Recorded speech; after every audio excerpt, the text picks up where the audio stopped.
Halo semuanya, pada kesempatan ini saya ingin berbagi sedikit informasi mengenai inovasi baru berbasis bioteknologi yang bisa digunakan sebagai terapi kanker. Siapa sih yang tidak tahu penyakit kanker? Penyakit ini bisa menyerang berbagai bagian tubuh di kita, penyebabnya pun bisa bermacam-macam, mulai dari bawaan genetik, gaya hidup, bahkan hingga polusi yang ada di sekitar kita. Seperti yang kita ketahui, kanker adalah salah satu penyakit yang banyak diderita di dunia. Masing-masing dari kita pasti pernah tahu atau mengenal orang yang terkena penyakit ini, baik yang akhirnya bisa sembuh maupun yang tidak bisa diselamatkan. Saya sendiri mengenal beberapa orang yang terkena penyakit kanker, seperti kanker tulang, kanker usus, dan kanker rahim. Menurut data International Agency for Research on Cancer (WHO), diperkirakan pada tahun 2020 terdapat sekitar 19,3 juta kasus kanker di seluruh dunia, dengan angka kematian berkisar sebanyak 10 juta. Nah, ini artinya di seluruh dunia pada tahun 2020 terdapat sekitar 19 orang meninggal akibat kanker setiap menitnya. Dari semua kasus kanker tersebut, kanker payudara, kanker paru-paru, dan kanker usus merupakan 3 jenis kanker yang paling banyak diderita. Jadi apa sih kanker itu?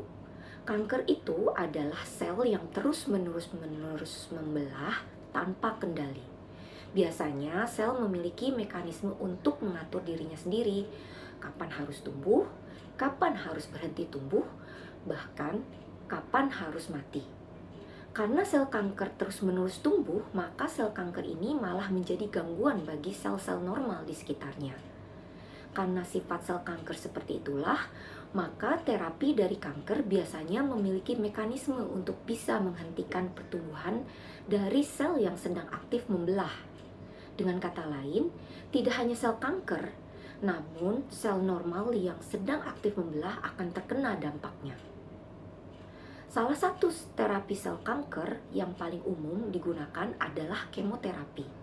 Terapi ini memiliki tujuan untuk menghambat pertumbuhan sel kanker dengan menggunakan obat-obatan kimia yang bekerja dengan menghambat pertumbuhan sel-sel yang sedang aktif membelah.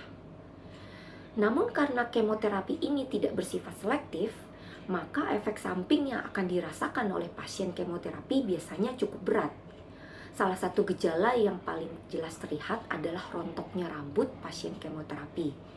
Hal ini dikarenakan sel rambut adalah sel yang aktif mengalami pembelahan. Efek samping lain dari kemoterapi misalnya anemia, penurunan berat badan, dan mual.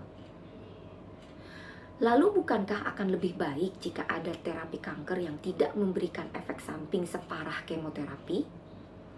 Sebenarnya saat ini sudah cukup banyak pengembangan mengenai terapi kanker yang bersifat lebih selektif mentargetkan sel kanker.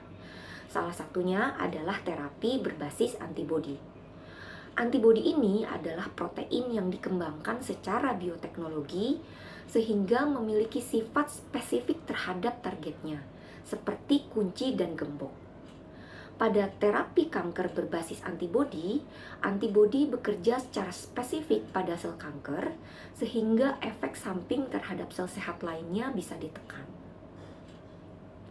Salah satu contoh produk terapi kanker berbasis antibodi adalah bevacizumab, yang merupakan obat keras sehingga penggunaannya harus dilakukan sesuai petunjuk dokter.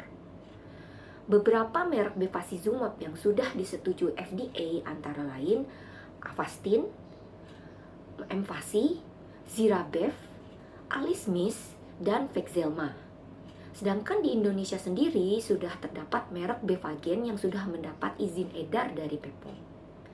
Bevacizumab ini sudah disetujui penggunaannya untuk pengobatan antara lain kanker usus tahap lanjut, kanker paru-paru tahap lanjut, kanker payudara yang sudah menyebar, dan juga kanker ginjal tahap lanjut. Bevacizumab ini juga dapat dikombinasikan dengan terapi lainnya yang dapat mempercepat mekanisme penghambatan sel kanker. Prinsip kerja bevacizumab ini adalah dengan menghambat pertumbuhan pembuluh darah pada sel kanker yang fungsinya untuk mengantarkan suplai nutrisi dan oksigen. Dengan demikian, sel kanker tidak bisa memenuhi kebutuhan logistiknya hingga akhirnya pertumbuhannya menjadi terhambat dan lama-kelamaan akhirnya akan mati. Hasil uji klinis dari bevacizumab dengan merek Avastin menunjukkan bahwa ekspektasi hidup dari pasien kanker bisa diperpanjang hingga setidaknya 18 bulan dibandingkan dengan pasien yang tidak menerima terapi. Selain itu, hasil uji klinis juga menunjukkan efek samping yang lebih ringan dibandingkan dengan kemoterapi. Nah, karena penggunaan bevacizumab ini masih cukup jarang di Indonesia, maka alangkah baiknya jika pengembang obat, praktisi kesehatan, maupun pihak-pihak terkait memperbanyak sosialisasi obat ini agar lebih banyak masyarakat yang tahu. Dengan demikian, ini akan menambah opsi yang tersedia bagi masyarakat terkait dengan terapi kanker.